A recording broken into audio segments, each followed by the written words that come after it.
Hi guys, so today we'll be talking about the art of negotiation for executives. My name is LaShondra George. I am a doctoral student of business administration with a concentration in organizational leadership at South College. This course is DBA 7110, Executive Leadership with Dr. Kelly Silty, and today's date is January 26, 2025.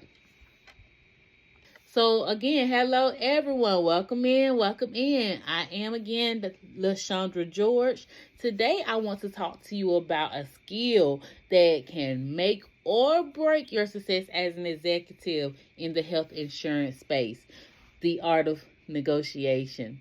All right, there's going to be an accompanying PowerPoint, so feel free to click the link in the PowerPoint so that you can follow along. So let's talk about negotiation.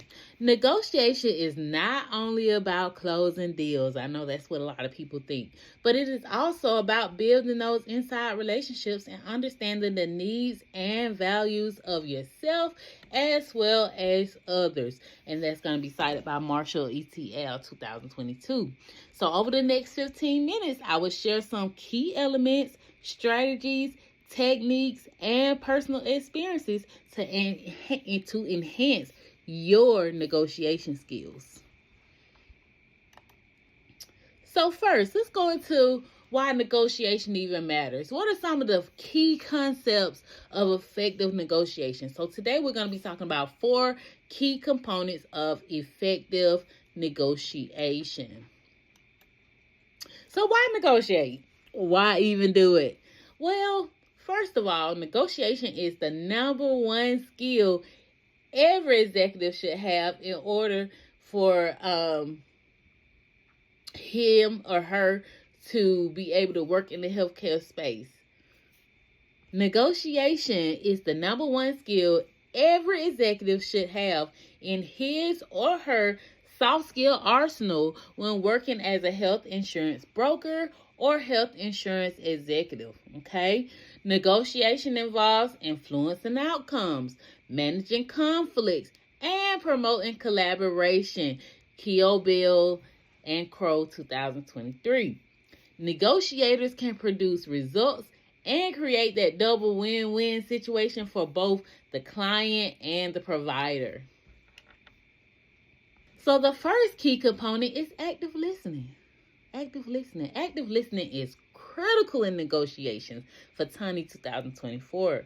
This is listening with all of your being to what the other side has to say, asking those probing questions for clarification, and contemplating their arguments. What are they gonna ask me, right? So this helps build that trust and rapport for leading to a more substantial conversation. For example, what if I was an insurance professional? I had to negotiate the price terms, right? So an example of negotiating price terms with a provider or a client shows that you are listening to them. My favorite, emotional intelligence. Negotiation is dominated by emotional intelligence, England ETL 2022. This means being aware of what you and the others around you feel. This also means being aware of emotional signals, whether that's verbal or nonverbal, that will enable you to adapt your approach, react in a suitable manner, and better handle difficult situations, especially during high-stake negotiations related to healthcare. Now, research and preparation. Successful negotiation boils down to how prepared you are. Schultz ETL 2022. Conduct research, thorough research of the other party's interests, needs, and possible objections before negotiating. That is very important. For example, you want to know the healthcare provider's requirements and the policyholder's worries before even getting into the negotiations. You want to write down all of your personal goals that you want to achieve as well. This prep work ensures you are confident negotiating from a clear position and clear perspective. Lastly, building rapport. Rebuilding rapport is simply connecting with your counterpart. This might be with small talk or sharing interests or sharing values such as your dedication to patient care. This also makes both sides feel at ease, and you're more likely to be able to collaborate and to brainstorm solutions, okay? And lastly, building rapport. When you build rapport, building rapport is simply connecting with your counterparts. Marshall ETL 2022. This might be with small talk or shared interests or shared values such as your dedication to patient care. Hi guys! Today we're going to be discussing the art of negotiation for executives. This is by LaShondra George, myself. I am currently getting a doctorate of business administration with a concentration of organizational leadership at South College. This course is DBA 7110 Executive Leadership with Dr. Kelly Silty. Today is January 26, 2025. Again, hello everyone. Welcome in. Welcome in. Again, my name is LaShondra George. Today I want to talk to you all about a skill that can make or break your success as an executive in the health insurance sector, which is, say it with me, the art of negotiation. This does have an accompanying PowerPoint, so you're more than welcome to click the link inside the PowerPoint to get to the video, and you'll also see the PowerPoint here. So let's talk about negotiation, okay? So negotiation is not only about closing deals. I know that's what you guys think. But it is also about building inside relationships and understanding the needs and values of yourself as well as others. Marshall ETL 2022. Over the next 15 minutes, I will share some key elements, strategies, techniques, and personal experiences to enhance your negotiation skills. So let's move into key components of negotiation. Why does negotiation even matter? Today we're going to talk about 4 key concepts of effective negotiation. The first key concept is going to be active listening, okay? Active listening. Hear that again. Active listening. So active listening is critical in negotiations for Tiny 2024. This is listening with all of your being and to what others have to say, asking those probing questions for clarification, and contemplating what their arguments are going to be. Okay? This helps build that trust and rapport, leading to a more substantial conversation. For example, an example is when you're negotiating payment terms with either a provider or a client. That shows them you're listening. Second, we're going to talk about emotional intelligence, which is my personal favorite. Negotiation is dominated by emotional intelligence, England ETL 2022. This means being aware of what you and others around you feel. Being aware of emotional signals will enable you to adapt your approach, react in a suitable manner, and better handle difficult situations, especially during high-stake negotiations related to healthcare. Research and preparation. Number 3. Successful negotiation boils down to preparation. Source ETL 2022. Conduct thorough research of the other party's interests, needs, and possible objections before negotiating. Don't wait until you're in the middle of it. Make sure you've done that before.